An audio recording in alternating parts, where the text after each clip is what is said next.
बंधूंनो आणि भगिनींनो, म्हणून ना आपल्याला आयुष्यभर विद्यार्थी राहिलं पाहिजे.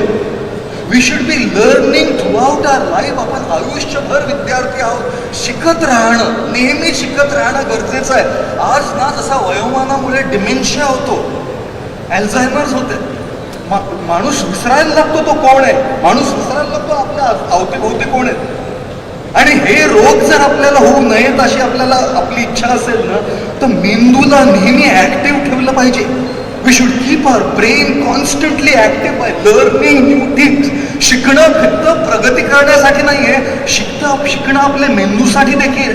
जितका आपला मेंदू ऍक्टिव्ह राहील तितकी डिमेन्शिया आणि अल्झायमर्सची रिस्क कमी होते.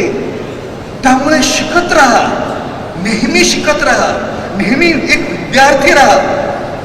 आणि जे काही आपल्याकडे ऑपॉर्च्युनिटीज आहेत त्या ऑपॉर्च्युनिटीजचा संपूर्ण लाभ घेणं फार महत्वाचं आहे मित्रांनो. मी जरा पोडियम सोडू का? चालेल? ठीक आहे. खाली ये नाही का? चालेल ना? कॅमेरा चालू ओके बाय कम डाऊन? चालेल ना? हो मग एखादा खाली येतो, जवळ येतो, फार लांब बोलावं लागतो. तिथे आलो की त्याचं आता समोर व्यक्तिगत संभाषण होतं. म्हणून शिकत फार महत्वाचं आहे. तुमच्यापैकी ईगल किती लोकांना माहिती आहे? आपण मराठीत काय खार म्हणतो? ईगल खार नाही का? We all know an eagle, ladies and gentlemen. आणि ही जी खार असते ना, त्या खारीचं जे वय असतं ते 70 वर्ष वय असतं. पण ती घार जेव्हा 40 वर्षाची होते तेव्हा त्या खारीच्या पंखांमधलं जे बळ आहे ना ते फार कमी होतं. त्यामुळे ती घार उडून भरारी घेऊ शकत नाही. ती घार आधी फार उंच उडायची, इतक्या उंच उडायची की तिथनं ती वरून खाली पाहिजे की या पाण्यामध्ये मासा काय. त्या घारीला वरून दिसतं की त्या पाण्यामध्ये मासा काय. अगदी फोकस, अशी तिची दृष्टी, अशी तिची विजन, अशी तिची नजर असते. पण 40 वर्ष झाल्यानंतर त्या पंखांमधलं बळ कमी होतं. तीच चोच जी मासा पकडायची किंवा एखादा प्राणी पकडायची, ती चोच अगदी कमकुवत होते. द बीक गेट्स व्हेरी वीक. आणि त्याचे जे पंजे असतात, त्या पंजांची जी नखं असतात, ती नखं एकदम ब्लंट होतात. त्या नखांना धार राहत नाही. एखाद्या पक्षाला जर काही प्राणी किंवा पक्षी पकडायचा असेल आहारासाठी तर त्याला त्या नखांमध्ये धार लागते, पंखांमध्ये शक्ती लागते, चोचीमध्ये धार लागते. 40 वर्षाचे झाल्यानंतर त्या घारीला उडता येत नाही, मासा किंवा पक्षी पकडता येत नाही आणि खाता येत नाही. काय करणार ती बिचारी घार? जुनी झाली बिचारी ती घार. तिचे पंख झाले जुने, तिची चोच झाली जुनी, तिची नख झाली जुनी. काय करणार ती घार? ती घार जाते एका मोठ्या डोंगरावर आणि त्या डोंगरावर एक सॉलिड मोठा दगड शोधते. त्या दगडावर जाऊन सर्वप्रथम जी चोचेमध्ये जितकी शक्ती राहिली असेल तर ती एक एक पंख काढून टाकते. एक एक जुना पंख काढून टाकते. कारण जुन्यावर जर नवीन जगत राहिला तर मरून पडाल. जर नवीन टेक्नॉलॉजीला अडॅप्ट केलं नाही तर घारीसारखे मरून पडाल. तुमच्या स्पर्धेमध्ये नवीन जेन झी वाली लोक येतील आणि त्या जेन झी आणि जेन वाय वाली लोक, जी टेक्नॉलॉजी वाली लोक आली ती तुमच्या पुढे निघून जातील आणि काना मागून आला आणि तिखट झाला असं तुम्ही रडत बसाल. तर ती घार जी असते एक एक पंख काढून टाकते. त्रास होतो फार त्रास होतो. पंखामधलं एक एक पंख काढून टाकणं, चोचीने काढून टाकणं किती त्रास होतो. नवीन काही शिकायचं असेल तर त्रास तो होणारच. पण पर्याय आहे का? त्या घारीला पर्याय आहे का? त्रास होणारच. पंखाचा एक एक पंखाचा तो पेदर आहे ते एक एक काढायचा असेल त्रास होणारच. पण जर जगायचं असेल तर त्या घारीला पर्याय आहे का? नाही. ती घार असे पंख एक एक काढून टाकते. 15 दिवस, 1 महिना, 1.5 महिना वाट बघते. हळूहळू ते नवीन पंख फुटायला लागतात. मग काय करते माहितीये का? ती घार त्या डोंगरावरील दगड जो आहे त्या दगडाला चोच अशी मारून मारून मारून मारून ती चोच तोडते. त्रास तो होणारच. आज एक मंत्र घेऊन जायत ना, आयुष्यात पुढे जायचं असेल तर त्रास तो होणारच. जिंदगी है ना जनाब, जिंदगी है ना जनाब, तो तकलीफ तो होगी ही. जिंदगी है ना जनाब, तो तकलीफ तो होगी ही, वरना मरने के बाद तो जलने तक का एहसास नहीं होता दोस्तों. मेल्यानंतर आग लागते तरी कळत नाही. जिवंत आहात तोपर्यंत त्रास तो होणारच. इथे किती बायकांना नवऱ्याचा त्रास आहे? कोणी हातच नाही उठवत. सगळे सतयुगामध्ये जगतात. इथे किती पुरुषांना बायकांचा त्रास आहे? बघा, निर्लज्ज पुरुष हात वर करतायत. निर्लज्ज आहेत किती पुरुष. जगत असताना त्रास तो होणारच. त्या घारीची चोच पुन्हा येते. आता त्या चोचीला धार असते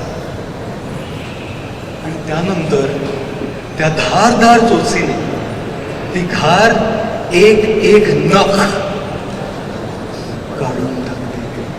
आपल्यापैकी किती लोकांचा नख कधी दारीच्या त्या फटीमध्ये अडकले आणि दार असं झालं? हात वर करा. How many of you have experienced this, that your nail got stuck in that slit between the door? Somebody slammed the door and hurt you? My God.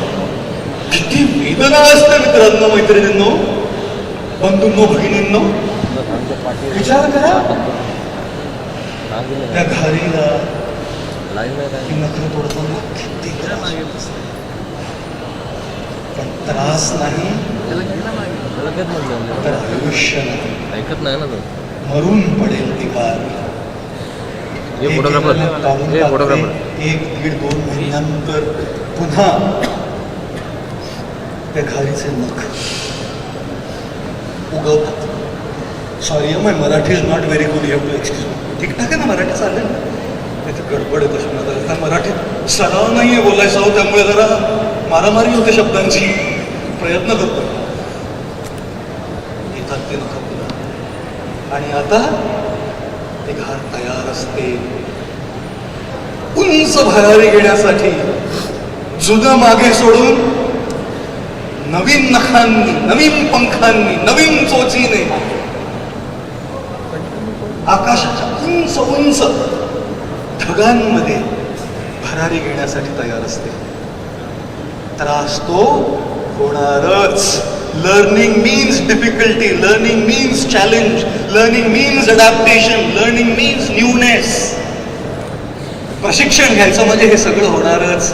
म्हणून म्हणतो मी नेहमी, दोस्तों, घायल तो यहाँ हर एक परिंदा है, घायल तो यहाँ हर एक परिंदा है, लेकिन जो उठकर उड़ सका ना वही जिंदा है. जिंदा रहना है ना भाई, सगळं कर्मचाऱ्यांनाच जिंदा रहना है ना अपने जॉब में, तो ये तो करना पडेगा. त्रास थोडा होणारच, पण तो त्रास घ्यायला आपण तयार आहोत. So ladies and gentleman, do not be afraid. त्रास घेण्याची भीती बाळगू नका. त्रास घेतल्याशिवाय कुठेच प्रगती होणार नाही. वजन किती लोकांना कमी करायचंय? होय ना, किती लोकांना कमी करायचंय? बायकांच्या हात फार वर झाली आहेत तिकडे. सगळ्यांना वजन कमी करायचं आहे. रुजुता मॅडम येणार आहेत न्यूट्रिशनिस्ट.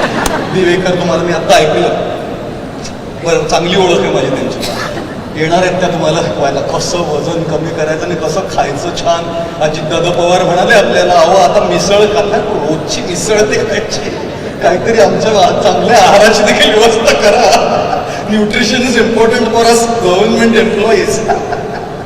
माझ्या एका मित्राचं एवढं मोठं पोर्टल, ठेरी म्हणतो ना, सॉरी मराठी काही शब्द नाही इतके ग्रोस आहेत ना, ठेरी.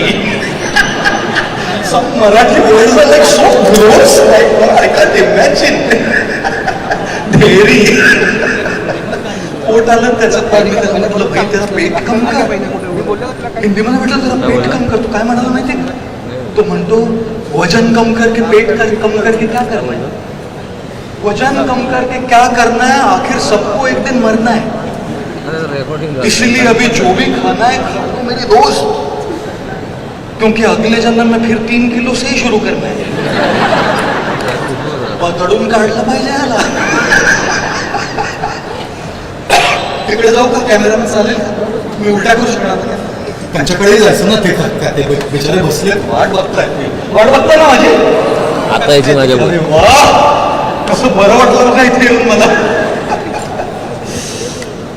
वजन कमी करायचं म्हणजे त्रास तो होणारच, एक्सरसाइज करावी लागणार, शारीरिक स्वास्थ्यासाठी योग, पुढे जाऊ नका सर्व. जॉगिंग काहीतरी करावंच लागणार, जिभेवर जरा संयम ठेवावाच लागणार, त्याचा त्रास होणारच. घरची नाती जर चांगली जोपासून ठेवायची असतील मुलांबरोबर, लाईव्ह चालू आहे समजा, थोडा त्रास होणारच. तिथे सगळा इगो घेऊन चालतो का? रेकॉर्ड मारतो. थोडा त्रास होणारच. त्रास नाही तर प्रगती नाही. घारीचं हे उदाहरण नेहमी लक्षात ठेवा. त्रास घेतल्याशिवाय नवीन भरारी घेता येत नाही. नात्यांमध्ये देखील करावा लागतो, थोडा त्रास घ्यावा लागतो. एक मंत्र शिकू का तुम्हाला नात्यांसाठी? माझ्या मागे तुम्ही सगळं रिपीट करणार का? चला जोरात बोलूया, बरकत जोरात बोलायचं. ओम इग्नोराय नमः. एवढ्या हळू बोलून सांगणार आहे, जोरात जरा ऐकत बघा. ओम इग्नोराय नमः. हा मंत्राचा जप करायचा नसतो. ह्या मंत्राचा आपल्या नात्यांमध्ये प्रयोग करायचा असतो. छोट मोठ्या गोष्टींना इग्नोराय नमः. त्रास तो होतोच, पण नाती मात्र आपण जपून ठेवू शकतो. नाती असो, शारीरिक स्वास्थ्य असो, मानसिक आरोग्य असो, किंवा आपल्या कामामध्ये त्या घारीसारखं डिजिटल टेक सॅव्ही व्हायचं असो, त्रास तो होणारच. आणि जो त्रास घेणार नाही तो घारीसारखा भुकेने मरून जाईल. दोस्तों घायल तो यहाँ हर एक परिंदा है, लेकिन जो उठकर उड़ सका, क्या बात है, वही जिंदा है. तो अगर रिश्तों को जिंदा रखना है, अपनी सेहत को जिंदा रखना है, अपने करियर को जिंदा रखना है, अपनी उन्नति को जिंदा रखना है, तो दोस्तों तकलीफ लेने से घबराइए. म्हणून हे जे टेक सॅव्हीनेस आहे ना, हा जो कार्यक्रम त्या माननीय प्रधानमंत्र्यांनी सुरू केलेला आहे, मोदीजींनी, मी कर्मयोगी. राधा मॅडम मला म्हणत होत्या, आणि राधा मॅडमच्या जे वडील गेले आज सकाळी, त्यांच्यासाठी मी सगळ्यांना विनंती करू, त्या इतक्या राबल्या आहेत या कार्यक्रमासाठी. 2 मिनिटं त्यांच्यासाठी, वडिलांसाठी प्रार्थना करा. एक शांत राहून 1 मिनिट त्यांच्यासाठी आपण सगळं प्रार्थना करूयात का? चांगलं आहे. त्यांच्या बाबांसाठी प्रार्थना पाठवून देतो मी.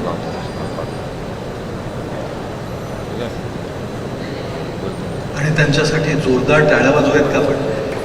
फार मेहनत करून त्यांनी त्यांच्या टीमने हा कार्यक्रम आयोजित केलेला. आणि म्हणून टेक वारी मधला हा पहिला शब्द टेक. आणि त्याला टेक शिकायचं असेल, अडॅप्ट करायचं असेल तर त्रास होणार. घाबरू नका, तुमच्याकडे भरपूर ऑपॉर्च्युनिटीज आहेत. त्या वेबसाईटवर चिकार कोर्सेस आहेत, मदत आहे तुमच्यासाठी, करायला लागा. राधा मॅडम मला म्हणाल्या की 100 दिवसात 5 लाख कर्मचाऱ्यांनी रजिस्टर केलंय या कोर्ससाठी. म्हणजे महाराष्ट्रामध्ये शिकण्याचा किती उत्साह आहे पहा. आपण मराठी म्हणून माणूस जो ना, तर शिकण्यासाठी अगदी तत्पर असतो. संपूर्ण भारतामध्ये महाराष्ट्र हा दुसरा राज्य आहे या वेबसाईटवर येऊन शिकण्यासाठी तत्पर आहेत आणि त्याच्यासाठी एक दुसऱ्यांनासाठीच टाळ्या वाजवा की we have actually shown eagerness to learn. टेकच्या सोबतच दुसरा शब्द आहे वारी. टेक वारी. टेक जर शिकायचं असेल, अडॅप्ट करायचं असेल तो त्रास तो होणारच, पण त्याच सोबत ना वारी हा शब्दही फार महत्वाचा आहे. विठ्ठलाची वारी, पंढरीची वारी, आषाढीची वारी. सुंदर ते ध्यान उभे विटेवरी, सुंदर ते ध्यान करकटावरी ठेवूनिया, सुंदर ते ध्यान. अहो त्या पंढरीच्या मंदिरामध्ये, पंढरपूरच्या देवळामध्ये विठ्ठल उभा आहे. आणि जर पंढरपुराचा तो देव विठ्ठल, महाराष्ट्राचा तो देव आहे विठ्ठल, वारीमध्ये जाणारे आपले सगळे भाविक चालत जातात त्या विठ्ठलाच्या दर्शनासाठी. गात गात जय जय राम कृष्ण हरी, जय जय राम कृष्ण हरी, राम कृष्ण हरी या मंत्राचा आनंद नाद करत ही मंडळी वारीकडे चालत जाते, त्रास घेऊन जाते. काही लोक हेलिकॉप्टरने जातात, आपले माननीय उपमुख्यमंत्री म्हणाले, पण बाकी सगळे भाविक चालत जातात त्या वारीला रामकृष्ण हरीचा नाद करत करत. आजच्या या आधुनिक जगामध्ये मंत्रालय देखील मंदिरे, आणि त्या मंदिरातला विठ्ठल आहे तंत्रज्ञान.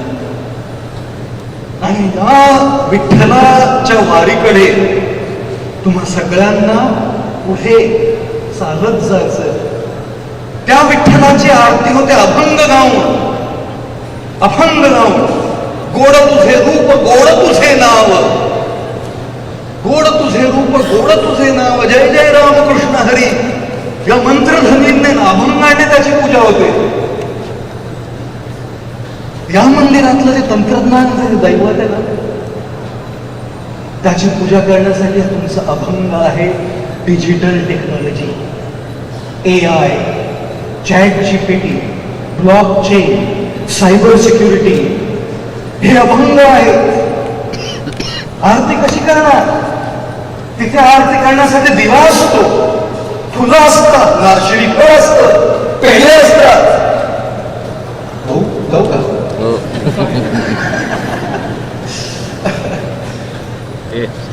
या आधुनिक मंदिरामध्ये, देवळामध्ये आरती करण्यासाठी आहे ना, स्मार्टफोन आहेत, लॅपटॉप्स आहेत, टॅबलेट्स आहेत. म्हणून वारी हा शब्द फार महत्वाचा आहे. हा जो शब्द ना टेक वारी, मला फार आवडला कॉन्सेप्ट. टेक आवश्यक अगर उड़ेंगे नहीं तो मरेंगे. चैन से आके आपकी नौकरी खा जाएगा, आपकी पोजीशन खा जाएगा अगर हम आगे नहीं बढ़ेंगे. आणि करता करता काल माझं राघव मॅडमशी बोलणं झालं रात्री. त्या सांगत होता कार्यक्रमाची रूपरेषा काय, आणि त्या मला म्हणत होत्या की आपण ना तंत्रज्ञानामध्ये पुढे जाता जाता आपली संस्कृती मात्र विसरू नये. ती वारी आहे.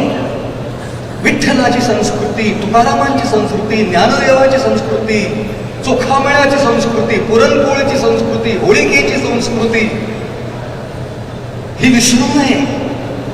मराठमोळी संस्कृती ही विसरू नये. ती वारी. मी ना अमेरिकेला गेलो होतो मागच्या वर्षी. लॉस एंजलिसमध्ये माझं भाषण होतं. पूर्ण नॉर्थ अमेरिकेचे 7,000 मराठी लोक तिथे आले होते. अमेरिकेतली 7,000 मराठी लोक. समोर माझ्या 7,000 मराठी लोक बसली आहेत. आणि अमेरिकेमध्ये जाऊन लॉस एंजलिस मध्ये मी मराठीमध्ये प्रवचन दिलं, इंग्रजीमध्ये नाही. कारण त्यांनी घारी सारखी भरारी तर घेतलेली आहे, पण त्यांच्याकडे घरट देखील येण्यासाठी. आकाशामध्ये किती उडणार हो, तंत्रज्ञान किती शिकणार, किती उडणार. ती टेक वारी म्हणजे पुन्हा घरट्यात येणं. आपली संस्कृती जी आहे ते घरटंय. तिथे मी गेलो आणि तुम्हाला माहिती आहे का, तिथली जी अमेरिकन मुलं आहेत ना, जोशींची मुलं, माझं नाव ना श्वेता कुलकर्णी आहे. गुरुजी माझं नाव श्वेता कुलकर्णी आहे. माझं नाव ना मंदार खाळे. मला ना त्यांचा मराठीचा फार अभिमान वाटला. तुम्हाला माहिती आहे का मला मराठीचा एक अभिमान वाटला? कारण ना ते तिथे जाऊन ना ते घाळ झाले होते. ते स्टॅनफर्ड, MIT अशा मोठमोठ्या युनिव्हर्सिटीजमध्ये टेक्नॉलॉजी, AI, ChatGPT मध्ये डिग्रीज करत होते. त्यांच्याकडे पंख होती, टेक उडण्यासाठी पंख होते. पण ते ना वारी विसरले नव्हते. त्यांच्या मराठीमध्ये अमेरिकन ॲक्सेंट होतं, कारण ते अमेरिकेमध्ये त्यांचा जन्म झाला, पण ते मराठीत बोलत होते. त्यांनी मराठी सोडली नाही. त्यांचे उच्चार बदलले पण त्यांनी मराठी सोडली नाही. आणि त्यांचे उच्चार किती जरी अमेरिकन झाले तरी मराठीतला ळ गेला नाही त्यांचा. ते म्हणाले, बाबा मला मिसळ खायची आहे. मिसळ? मी म्हटलं वा वा वा, इथे टेक वारी जबरदस्त दिसते. टेक मध्ये पुढे आहेत पण वारीमध्ये पण पुढे आहेत, कारण ळ सुटला नाही. जर ळ सुटला ना तर मराठी गेली. ळ सुटला ना तर मराठी गेली. मराठीचा अभिमान आहे. दुसऱ्या कुठल्या भाषेमध्ये ळचा इतका प्रयोग नाही जितका मराठीमध्ये आहे. ळ गेला तर होळी नाही आणि पोळी नाही. ळ गेला तर मिसळ नाही आणि उसळ नाही आणि भेसळ नाही. अहो मराठीचा अभिमान आहे, त्या मराठीला विसरायचं कशाला? We are always, I speak a lot of English now, I can listen to my English, I can talk in English like an American or British guy does, but I can talk Marathi too with my love. आणि मला या मराठीचा पूर्ण अभिमान आहे. मला या महाराष्ट्र संस्कृतीचा पूर्ण अभिमान आहे. तिथे सगळ्या बायका नऊवारी साडी नेसून नथ घालून कुंकू लावून आल्या आणि मला thank you Guruji, you Marathi lecture was really very nice. मी म्हटलं आता मराठीत बोल की. ते म्हणायला लागलं, नाही नाही गुरुजी तुमचं मराठी लेक्चर फार छान झालं, मला फार आवडलं. मला थँक्यू व्हेरी मच. मला पण तुमची जी वेशभूषा आहे फार आवडली, कारण मला इथे पुण्याची आठवण झाली. माझं शिक्षण पुण्यामध्येच झालं. माझा जन्म तुकाराम महाराजांच्या देहू गावामध्ये झाला आणि मी तिथूनच इकडे आलो आहे. तर फार बरं वाटलं मला पाहिजे. म्हणून बंधूंनो भगिनींनो, टेकवारी म्हणजे घारीसारखी घारी घेणं, पण पुन्हा त्या घरट्यात येत राहणं. Be proud of our culture, our values, our belief systems, our traditions, आपल्या परंपरा, आपले मूल्य, आपल्या रूढी. अशी बघा ही मुलगी, बघा या मुलींकडे. टाळ्या वाजवा सगळ्यांना. बघा तरुण मुली कशा अगदी महाराष्ट्रीयन वेशभूषेमध्ये आलेल्या आहेत. Oh my God, that is what टेकवारी is. आणखी थोडं बोलू का? वेळ आहे ना? चालेल ना? अहो जरा जोरात तरी बोला हो, आणखी जोरात तरी बोला हो. छान, आता बोलूया हो. तुमच्यापैकी किती लोकांनी कधी स्वतःची तुलना दुसऱ्याशी केली? थँक्यू. किती लोकांनी ऑफिसमध्ये दुसरीकडे किंवा दुसऱ्याकडे पाहिलं आणि आपण वाटलं की त्यांना प्रमोशन मिळालं तर मला मिळायला हवं?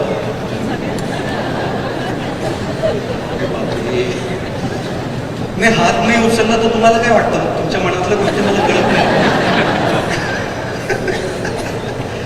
आपल्या भारतात आपण नेहमीच एक दुसऱ्यांची तुलना करत असतो.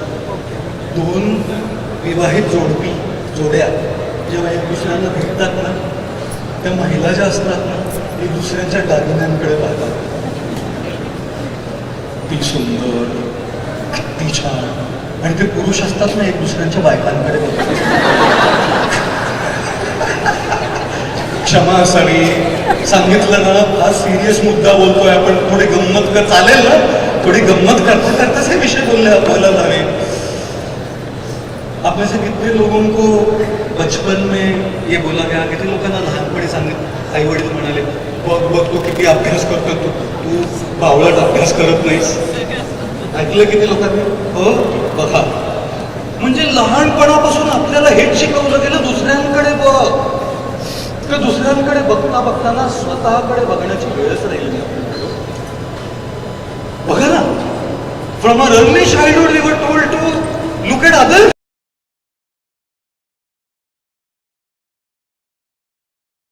अरे ते बसतं, त्यांच्यासाठी टाळ्या वाजवा. किती वेळापासून धन्यवाद. शक्य झालं असतं तर मी वरही आलो असतो, पण अवघड झालं. पण मी आहे तिथेच. उभे राहून त्याचे देवतांसारखे हातपाय असतात. देव फक्त पुष्पवर्षावर बाकी राहिला. आकाशवाणी करतील लवकरच.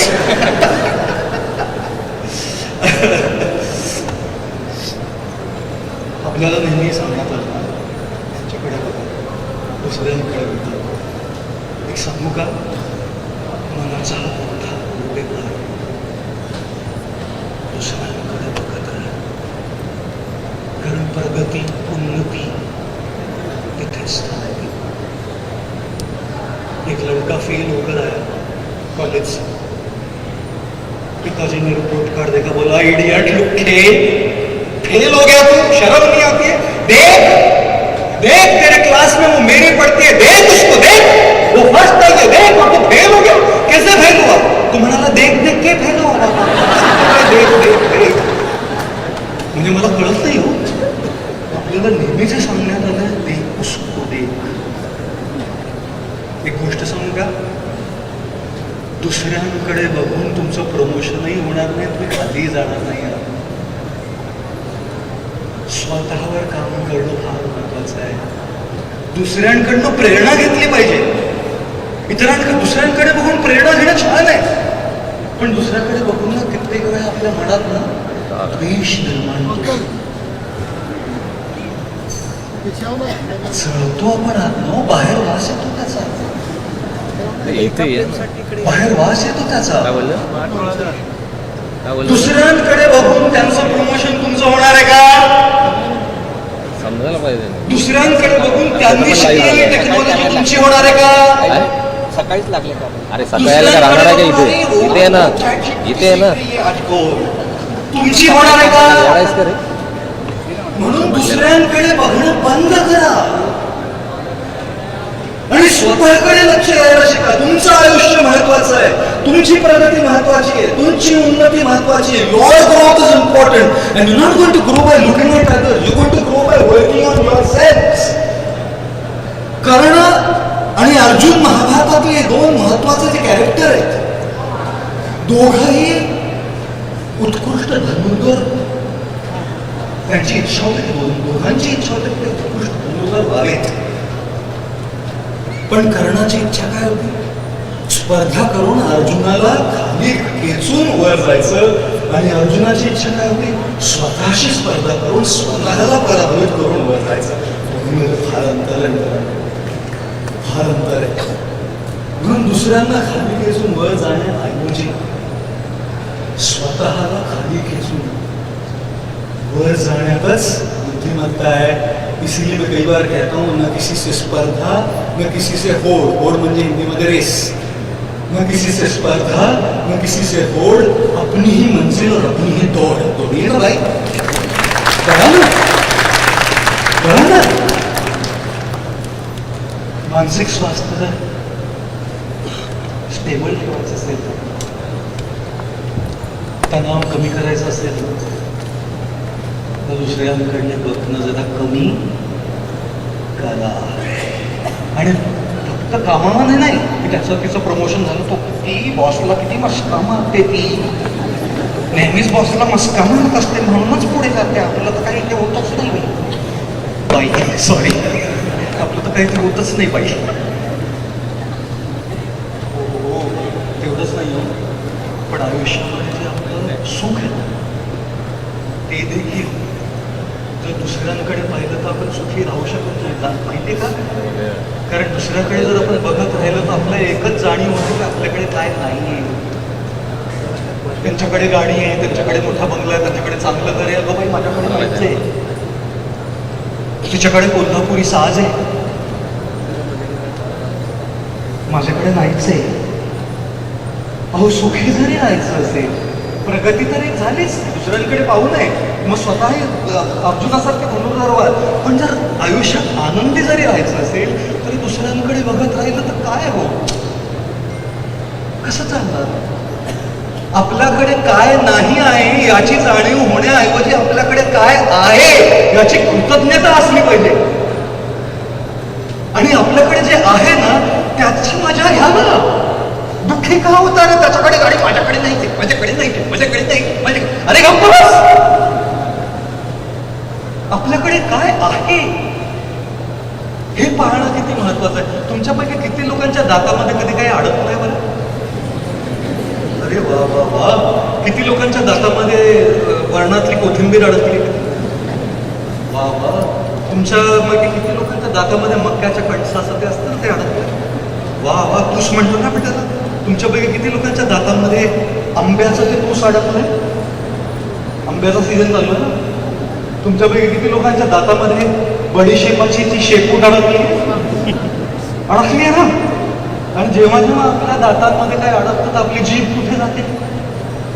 जिथे अडकलंय तिथेच. इथे बसतात माझ्या लेक्चरमध्ये येऊन लोक, अशी बसतात बरं का. आणि बसून, म्हणून मला ना जेवणानंतरचं लेक्चर आवडत नाही.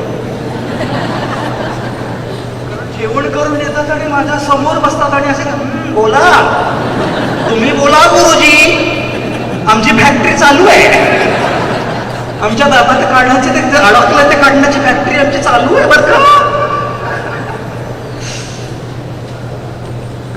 अहो, पण तोंडामध्ये 31 दात आहे जिथे काही अडकलेलं नाहीये. जीभ तिथेही जाऊ शकते ना. अरे इथे काहीच नाहीये. वा, 16 साजरा केला पाहिजे आज. इथे काहीच नाहीये.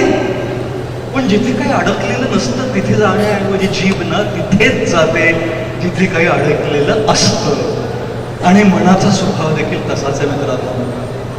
जे नाहीये ना तिथेच मन जात असतं. अहो, जे आहे ना त्याच्याकडेही लक्ष द्या. आयुष्यामध्ये ना फार सुख आणि आनंदाचा अनुभव होईल. कारण आपल्याला काय नाहीये त्याची जाणीव असण्याऐवजी आपल्या आयुष्यामध्ये काय आहे त्याची जाणीव होईल.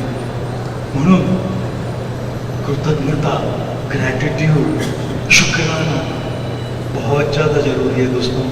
दूसरों के पास देखोगे तो बस यही अनुभव होगा कि मेरे पास क्या नहीं है. खुद के पास देखोगे तो पता लगेगा दांत में अटका है वो नहीं, लेकिन 31 दांत में बहुत कुछ अच्छा भी भगवान ने, खुदा ने मुझे दिया है. इससे मैं सुखी और खुश जरूर है. दिवाळी किती लोकांना आवडते? दिवाळीतले फटाकडे किती लोकांना आवडतात? एक माणूस होता, दसऱ्याला म्हणाला मी आजपासून पिणार नाही. बायको समोर म्हणाला वचन घेतो मी, देवासमोर वचन घेतो की आजपासून दारू पिणार नाही. आणि दिवाळीच्या एक दिवशी सगळ्या बाटल्या रिकामा करायला लागल्या. घरात जितक्या बाटल्या होत्या प्यायला लागला. बायको म्हणाली अहो दसऱ्याला तुम्ही म्हणालात की पिणार नाही, आता काय सगळ्या बाटल्या रिकामा करतात? हा हो वेडे, उद्या दिवाळी आहे ना, मग रॉकेट सोडायला रिकाम्या बाटल्या नको म्हणून जितक्या बाटल्या रिकाम्या. अच्छा, दिवाळीमध्ये आपल्याकडे असतो फुलभाज्या. फुलभाज्या म्हणते ना, त्या फुलभाज्यामध्ये ना छोट्या ठिणग्या असतात.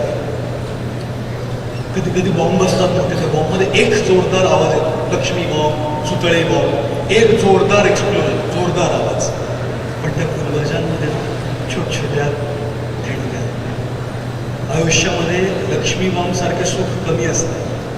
एकदा होतं ते लग्न. लोक म्हणाले अरे ते सुख नुसतं होतं. काय म्हणाला तुम्ही? एकदा मुलाचं लग्न, एकदा मुलाचं ऍडमिशन, एकदा नवीन घर, एकदा नवीन कार, ते एकदा. पण रोजच्या आयुष्यामध्ये त्या फुलभाज्यामध्ये ज्या छोट्या ठिणग्या असतात, छोट्या गोष्टी असतात त्याच्यामध्ये खरा आनंद आहे. तणाव जाणार नाही, तणाव जाणार नाही. पण छोट्या छोट्या गोष्टींमध्ये आनंद घ्यायला शिकणं फार गरजेचं आहे ना. इतनी सी हसी, इतनी सी खुशी, इतना सा टुकड़ा चांद का.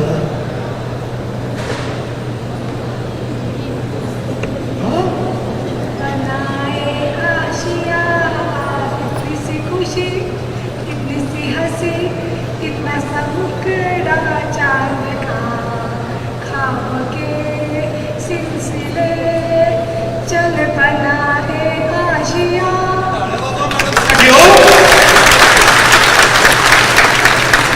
दोन शब्द वेगळा म्हणाला का.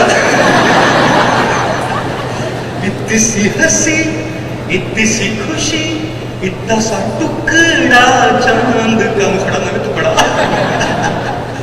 ख्वाबों के दिल को से चल बनाए आशिया. इतनी सी खुशी, इतनी सी हंसी, बड़ी खुशी और बड़ी हंसी के लिए रुकिए मत. जिंदगी बड़ी खुशी और बड़ी हंसी बहुत कम देती है, लेकिन छोटी हंसी और छोटी खुशी रोज देती है दोस्तों, रोज देती है. आणि म्हणून गुलबाजासारख्या छोट्या छोट्या देणग्यांमध्ये सुख आणि आनंद शोधायचा प्रयत्न करा. आता एक 2-4 गोष्टी आणखी सांगतो आणि आमच्या याला सत्राला विराम. म्हणजे बरोबर मराठी बोलतोय ना. मला जरा तणावच असतं ते मराठी बोलायचं. चालेल ना सर. मला टेन्शन असतं मराठी. इंग्रजी मध्ये असं काय रेग्युलर प्रॅक्टिस आहे. हिंदी इंग्रजीचं बोलायला सुरुवात करायची. काय होणार काय होणार काय कट्टे माझ्या कट्ट्यावर भाजी आणि समोर होते माझ्या आणि ते कसली भन्नाट मराठी बोलतात. मला टेन्शन, मला उत्तर देता येते की नाही मराठी. पण हमने भी मचाण आला बाई. हॅशटॅग मचाण आलो. आता एक हा शेवटचा मुद्दा सांगतो. पहिला मुद्दा काय होता. टेकवारी. घारीसारखी भरारी घ्या आणि पुन्हा घरट्यामध्ये येऊन आपल्या रूढींमध्ये परंपरांमध्ये अभिमान घ्या. Fly like an eagle but come back to our roots and our nest which is our culture. दुसरा मुद्दा काय होता. इतरांशी तुलना करण्यामध्ये न तर आपली प्रगती होणार आहे ना आपल्याला सुख मिळणार आहे. स्वतःला जर वर उंच घेऊन जायचं असेल तर स्वतःशी स्पर्धा करा. दुसऱ्यांची प्रेरणा घ्या पण स्वतःशी स्पर्धा करा. आणि सुख जर प्राप्त करायचं असेल ना तर दातामध्ये काय अडकलं याऐवजी दातामध्ये काय कुठे अडकलं नाहीये याच्याकडे लक्ष द्या. छोट्या छोट्या गोष्टींमध्ये एक वडापाव, मुलाशी एकदा बोलतो ते मुलाशी एकदा बसून एक मिठी मार. बायको एकदा म्हणाली की तुम्ही किती हो, आमच्यासाठी किती करता तुम्ही. बस हो, पुरुषाला एवढंच लागतं. पुरुष ना अहंकार प्रधान असतात. त्यांच्या अहंकारावर असे तुम्ही ना असं टाकू नका. तो उशीर आला की आज उशीर का झाला, लवकर आला तर लवकर का आला. काय करणार तो पुरुष. उशीर झाला तर उशीर आला, लवकर आला तर लवकर का. अहो त्याच्या अहंकाराला तुम्ही ठेच नका पोचू. एकदा बघून बोलून तर बघा किती करता आमच्यासाठी तुम्ही. उद्या शालू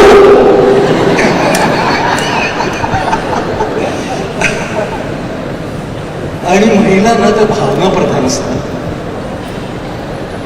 त्यांना सासू सासऱ्यांचा जो संघर्ष असतो ते संघर्ष करायला तयार असतात. त्यांना फक्त नवऱ्याचा साथ हवा असतो आणि तो नवऱ्याला सँडविच झालेला असतो. आई आणि बायको मधला सँडविचची मसाला असतो तो नवरा. त्याला कळत नाही बायकोचं ऐकावं का आईचं ऐकावं. अहो त्या महिलांना ना जास्त कशाची अपेक्षा नसते.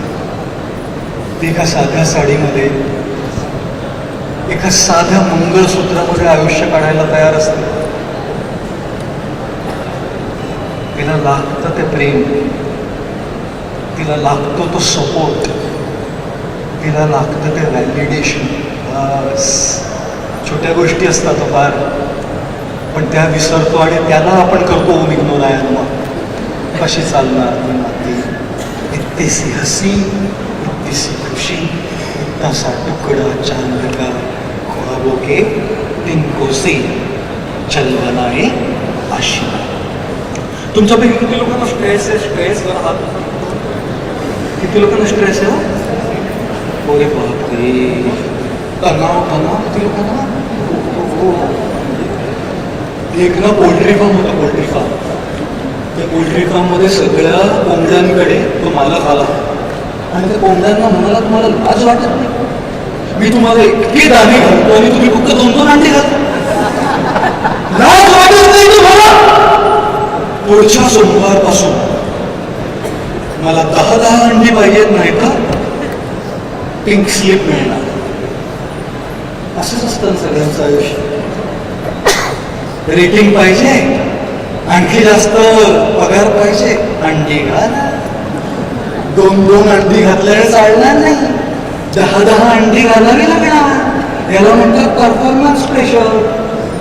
परफॉर्म केलं नाही तर दाढी नाही. पुढच्या सोमवारी सगळ्या आता कोंबड्या आले एकत्र. म्हणाला, अरे मी आता नवीन फ्लॅट घेतलाय मुलूनला. एक कोंबडी म्हणाली, कसं EMI भरायचं आहे? EMI भरायला तसं लागतील की दाढी टाकायला 10 अंडी घालावीच लागणार. दुसरी म्हणाली, अरे मुलाला कॉलेजमध्ये घालायचं आहे, माझ्या छोट्याशा कोंबड्याच्या मुलाला नवीन कॉलेजमध्ये ॲडमिशन, पैसे लागणार, अंडी घालावे. पुढच्या सोमवारी सगळ्या कोंबड्या 10-10 अंडी. हो, परफॉर्मन्स प्रेशर काम करतं तिथे, स्ट्रेस आहे तिथे. घाल अंडी, घाल, नाही येत येत नाही अंड घाल. कसं त्याला स्ट्रेस होणार नाही? हो, किती लोकांना सत्य परिस्थिती असं वाटतं? जर हात तरी वर करा. बाकीचे लोक घाबरतात, बॉस सगळे समोर बसले, हात कसा वर करणार आम्ही? अरे बापरे. पुढच्या सोमवारी सगळ्या कोंबड्या 10-10 अंडी. एकच अंड, 2चं 1. तर तो मालक म्हणाला, लाज वाटत नाही? बघ बाकी सगळ्या कोंबड्या परफॉर्मन्स प्रश्न 10-10 अंडी घालून, तू का रे? तो म्हणाला, देवाचा आभार माना की मी 1 देतो, नाही तर कोंबडा आहे मी. कोंबडा आहे मी. सांगू का काय? परफॉर्मन्स प्रेशर मध्ये ना कोंबड्याला पण अंडी घालावी लागतात. बंधूंनो, भगिनींनो, तणाव हा असणारच. तुम्ही काही मला ऑनलाईन पाहता, इतर जिल्ह्यांमध्ये वगैरे सगळ्या सुविधा नसतात, त्याचा एक तणाव. इथे मुंबईमध्ये लोकल ट्रेनमधून रोज प्रवास करायचा तणाव. 2-2, 2.5 तास लागतात डोंबिवली, कल्याण, उल्हासनगरवरनं इथे मंत्रालयाला यायला. तणाव असणारच. त्याच्यामध्ये घरचे प्रॉब्लेम, मुलांचा, नवऱ्याचा, सासूचा, सासऱ्याचा, आईचा, बाबांचा, भावंडांचा, बहिणींचा. तणाव कमी असतो का? भरपूर असतात ना तणाव. काय करणार अशा परिस्थितीमध्ये? 2 गोष्टी सांगतो तुम्हाला. तणावमुक्त जीवन कसं जगायचं? तणाव तुम्ही कधीच कमी करू शकणार नाही. Don't even think that your stress will go. How will it go away? Local ट्रेनचा प्रवास कमी होणार आहे का? नाही. ऑफिसचं प्रेशर कमी होणार आहे का? नाही. घरचं प्रेशर कमी होणार आहे का? कधी कमी होतं, कधी जास्त होतं. होणार आहे का ते? एक सांगू का? आपल्या हातामध्ये जे नाही आहे ना, ते बदलण्याचा जर आपण प्रयत्न केला ना, तो भिंतीकडून जाऊन ना डोकं आपटण्यासारखं आहे. ती भिंत हलत नाही, आपल्या डोक्याला हे जवळ. मी एक गोष्ट सांगू का? आपण सगळ्यांना स्वतःला इच्छा करून देतो. जी गोष्ट आपण बदलू शकत नाही, जी गोष्ट आपल्या हातात नाही, त्या गोष्टींवर डोकं आपटून आपटून आपटून ना स्वतःला त्रास करून नका. स्वतःला त्रास करून नका. स्वतःला त्रास घेऊन घेऊ नका. स्वतःला त्रास करून घेऊ नका.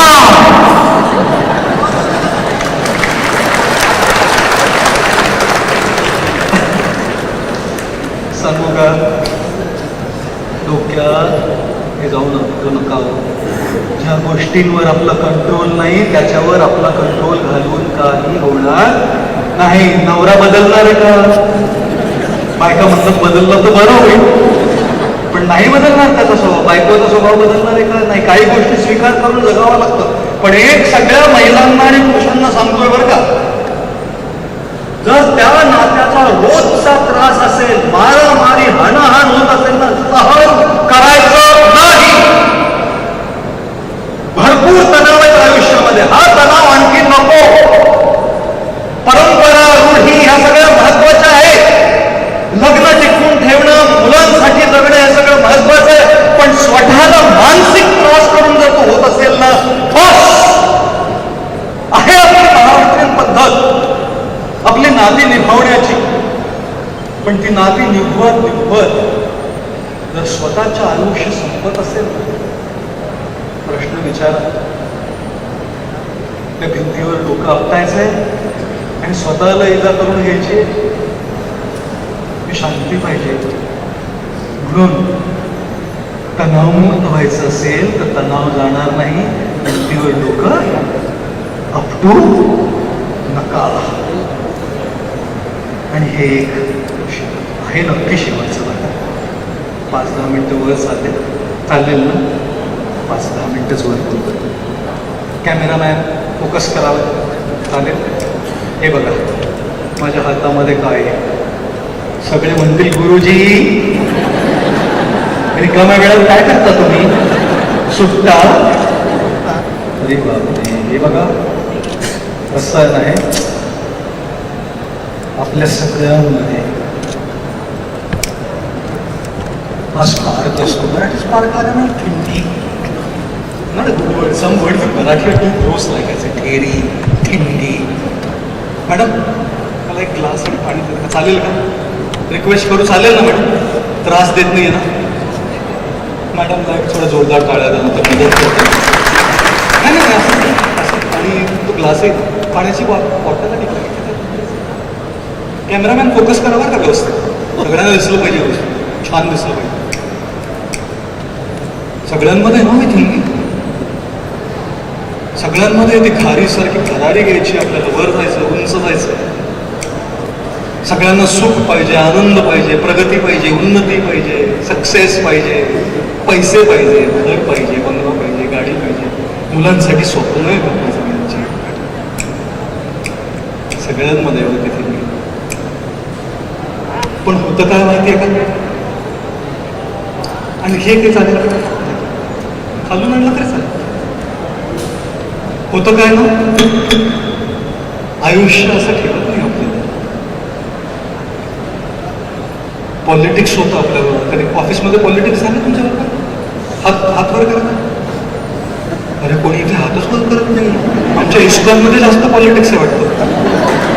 मला इस्कॉन सोडून मंत्रालयामध्ये जाऊ घ्यायला लागेल. इथे काही पॉलिटिक्सच नाहीये. काही लोक म्हणतात हात कसा वर करणार आम्ही, जे पॉलिटिक्स करतात बाजूलाच बसलेत आमच्या. क्षमा स्वयंमय विनोद वर्गात फक्त विनोद करतो. पॉलिटिक्स होतं. लोक आपल्याला खाली खेचायचा प्रयत्न करतात, वर येऊच देत नाही. तो सॉरी हा, काही लोक अशी असतात.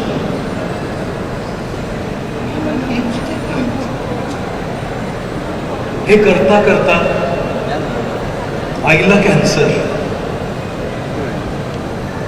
इतकं प्रेम आहे ना माझं आयुष्य. ती माझं फाउंडेशन आहे. तिच्यामुळेच सगळं आहे. मैं कभी बदलाता नहीं पर अंधेरे से आता हूं. मैं कभी दिखलाता नहीं तेरी परवाह करता हूं. तुझे सब पता है ना, तुझे सब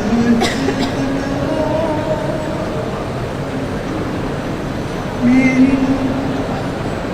तिलाच झाला कॅन्सर. डॉक्टर म्हणतात 6 महिने आणि सरकारी कर्मचारी होती. तिच्या ट्रीटमेंटसाठी पैसे नाही आहेत. इतका संघर्ष मुंबई आणि महाराष्ट्रातील इतर मध्यमवर्गीयांचंही आयुष्य. मुलगा म्हणतो बाबा कार घेऊया, बाबा म्हणतायत अरे नोकरी बेकार आहे, कार कुठून आणणार मी. जिशाशी लग्न करायचं होतं ती मिळाली नाही, जी मिळाली म्हटलं चला काहीतरी मिळालं. दातात जे अडकले त्याच्याऐवजी जे अडकले नाही तिथे लक्ष दिलं. मूल हवं होतं, मूल होत नाही. प्रत्येक IVF ट्रीटमेंट केली, सगळीकडे सगळं केलं, होतच नाही. 10 वर्षांनी गर्भवती बायको, 2 महिन्यात मिसकॅरेज.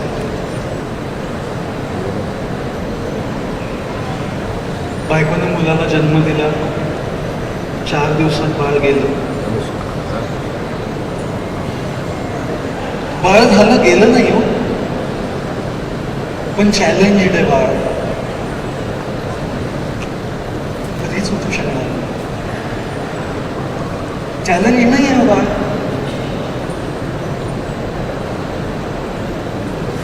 ऐकत नाही आहे. आम्ही जुनं फर्निचर झालो. किती लोकांनी जुनं फर्निचर चित्रपट पाहिला नसेल, पाहिला तर मुद्दामून जाऊन पहा बरं का, जाऊन पहा बरं का. नसेल पाहिला तर तो चित्रपट. मांजरेकरांनी जे तिथे काम केलं, कोर्टातले त्यांचे जे 2-3 भाषणं अशी मांडणी ऐकायला हवी की मराठवाड्याचं. मुलं ऐकत नाही. त्यात ऑफिसच्या तणावाने माझं मानसिक स्वास्थ्य बिघडत. राग राग राग नुसता राग राग, कारण नसताना नुसती राग राग होतो. आणि मी माझ्या मनात येते ती उदाहरणं तुम्हाला सांगतोय. तुम्हाला तुमच्या आयुष्यात कायही, तुमच्या गलासमध्ये आयुष्य काय घालते ते तुम्हाला माहिती, मला काय. माझ्या मनात येणारे सगळे प्रॉब्लेम कसं, तुझसे नाराज नहीं जिंदगी है, तेरे मासूम सवालों से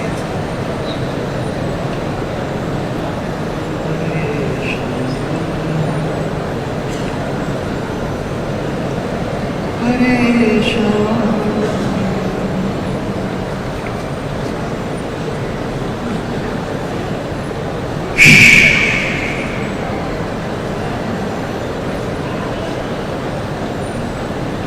गंमत करत करत आपल्या स्वतःवर इतरांवर हसत हसत बघा आपण कुठे आलो. रडण्याची पाळी आली.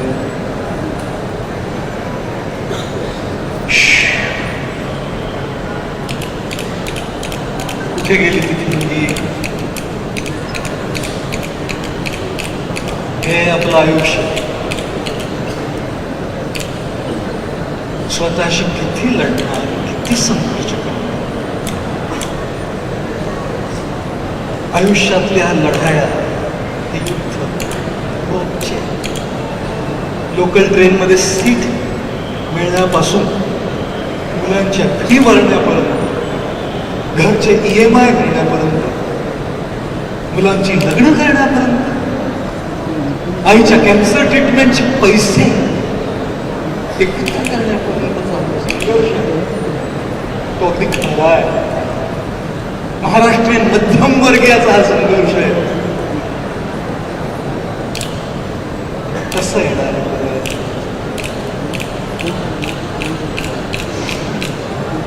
एक सांगू मित्रांनो, मैत्रिणींनो, बंधूंनो, भगिनींनो, आता वर चाललोय म्हणजे तुम्हाला माहिती आहे की आता संपायला.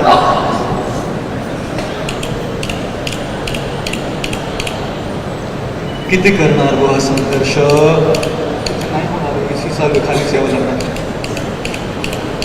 परत जातो नंतर. फार जोरात AC चालू आहे.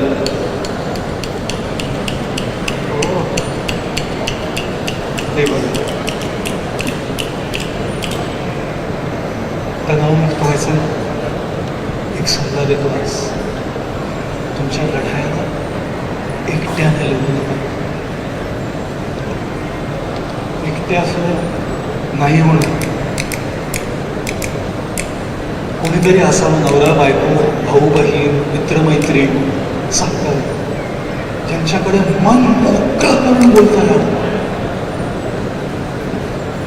प्रत्येका प्रॉब्लेमचं सोल्युशन नसतं, पण मन मोकळं करून बोलता जरी आलं ना आपलं, अर्धा तणाव आणि जर बोलता आलं नाही, मनातल्या गोष्टी जरी, काही गोष्टी अशा असतात बोलता येत नाही, फक्त आपल्या उशीला माहिती असतात. तर उशीमध्ये जे असते आपले अश्रू असतात, तर उशीलाच ठाऊक असतं आपल्या मनात काय चाललं. मग बायको मुलांना माहिती असतं. काय करायचं माहिती, जर मनातल्या गोष्टी बोलता आल्या नाही, माझा छोटासा सल्ला हा स्वीकार करा. एक कागद घ्या, एक पेन घ्या आणि मनातल्या गोष्टी लिहू नका. मनातल्या गोष्टी मनामध्ये ठेवू नका.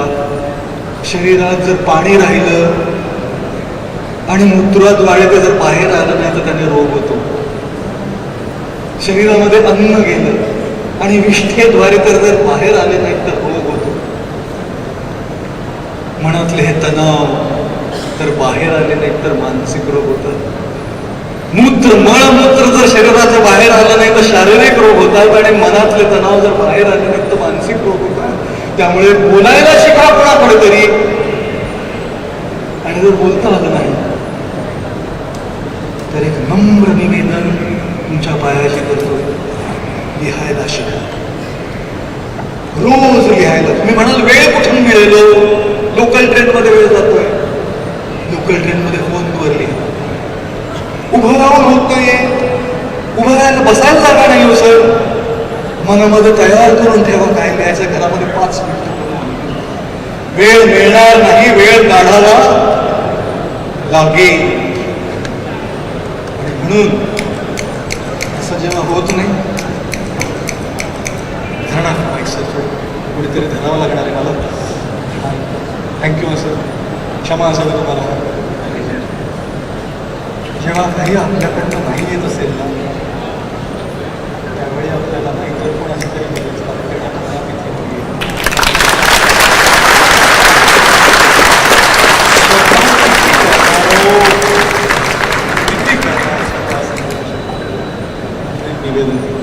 एकटे नका. मानसिक स्वास्थ्यासाठी सगळ्यात महत्वाची मुद्दा आहे, एकटे लढू नका. मदत घ्या, कोणाची तरी मदत घ्या. मदत आहे. दारावर जाऊन खटखट करा. दोन दारावर जाऊन खटखट करा, उघडेल दार. कुठलं तरी दार उघडेल. 50 दारांवर जाऊन वाजवणार तर एक दार उघडेल. अरे वाजवून तर बघा, एकटे का लढताय बंधूंनो भगिनो, एकटे का लढताय. आणि म्हणूनच छोटे से दिल में गम बहुत है, छोटे से दिल में गम बहुत है, जिंदगी ने दिए जख्म बहुत है. छोटे से दिल में गम बहुत है, जिंदगी ने दिए जख्म बहुत है. कब की मार डालती है जालिम दुनिया हमें, कमबख्त इन दोस्तों की दुआओं में दम बहुत है. फार फार धन्यवाद. आपण सर्वांनी मला इतका छान प्रतिसाद दिला. आपण सगळे इतके ध्यानपूर्वक आपण माझे विचार ऐकले. आपल्या सर्वांचा फार फार आभारी आहे. पुन्हा एकदा आपल्या सर्वांना धन्यवाद, आभार. आणि या टेकवारीच्या कार्यक्रमासाठी आपणास अभिनंदन, शुभेच्छा. हा कार्यक्रम 5 दिवसांचा फार छान हो, सुरळीत हो, आपल्या सर्वांना फार शिकायला मिळावं, आपल्या आयुष्यात त्याचा लाभ व्हावा आणि ही टेकवारी सफळ व्हावी हीच माझी प्रार्थना आणि सदिच्छा. फार फार